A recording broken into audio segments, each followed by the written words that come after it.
Hey, I just got back from watching The Woman King. It stars Viola Davis, Thuso Mbedu, John Boyega, Sheila Atim, and Lashana Lynch. It was directed by Gina Prince-Bythewood, whom you may know from directing the movie The Old Guard a few years ago on Netflix. The plot of this film is about a general, played by Viola Davis, who is the leader of what is known as the Izogie, and they are an all-female-led unit warrior group, and they are protecting their kingdom, which was the largest kingdom in Africa in the 1800s, called Dahomey. And that is the baseline of the story without giving any spoilers away. So it's just getting right into the heart of this film. I'm going to go ahead and tell you without any precedent here, this movie's pretty damn good. If you're looking for something that feels like the kind of movie you always hear people say they don't make them like they used to, I really feel like this is one of those movies. This movie feels like something that would have come straight out of the 90s. And what I mean by that is that during the 90s into the early 2000s, you had a string of movies that were action dramas that were period pieces. The Last Mohican, The Patriot, Gladiator. Later in that time frame, you got Master and Commander. I know I'm missing others. There's plenty of films that fit that nature. They had a decent-sized budget, and they had epic set pieces, and they were really heavy. They were really great narrative-driven films with solid acting. I would put that movie on par with those movies. It was kind of refreshing, and it's just see a movie like that. You just don't see those movies anymore. Again, people always complain they don't make them like they used to, and it is true that they don't, because the studio system just isn't made for it anymore because of streaming. So I think it is a miracle this movie got made. There are some reasons why I think they were able to get it made. They had to definitely make some sacrifices that do hurt the film a little bit, but it's not the creator's fault. I'm not going to fault them for it. I will explain this in a minute. But overall, this is such a good movie. It's fantastic. It's a really good drama. Viola Davis, once again, proves that she can just hold her own. She's such a talented actress. I think this is probably the most physical role I've ever seen her in, and yet she's always come off as a very tough woman emotionally in the films that I've seen her in. But in this movie, she gets to show that she could also kick my ass.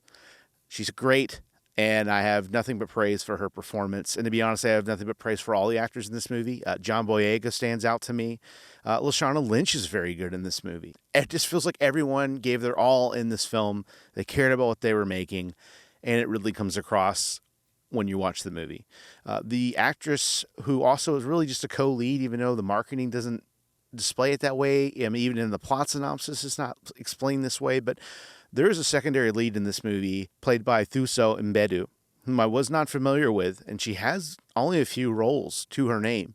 She is fantastic, and I can only hope that this will get her more roles in the future. There are scenes that are so engrossing, and she absolutely sells them. And I'm not seeing an actor playing a part. I'm seeing a human being experiencing something, and that just says a lot about an actor's performance. The only cons that I really have for this movie is that this movie's PG-13 when it should have been R. And it really shows. They really had to work around the violence, and I'm sure it was a very uphill battle. They tried real hard to make it as violent as they could, but there's next to no blood. Anytime there's any scenes of real serious violence, they either cut away or they'll use like a shadow, or they'll have random little jump cuts to mitigate the graphic content that's being displayed. Again, I'm not going to fault them for this, these creators of this film. I'm sure that was a sacrifice that had to be made to get this movie greenlit. I know how the studio system is nowadays. And again, it's shocking that this movie got made to begin with, because you just don't see them anymore.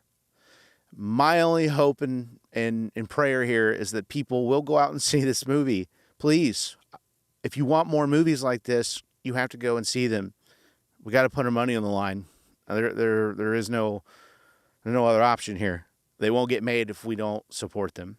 With all of that said, again, I'm not going to go over any spoilers of this movie. I think you should just experience it for yourself.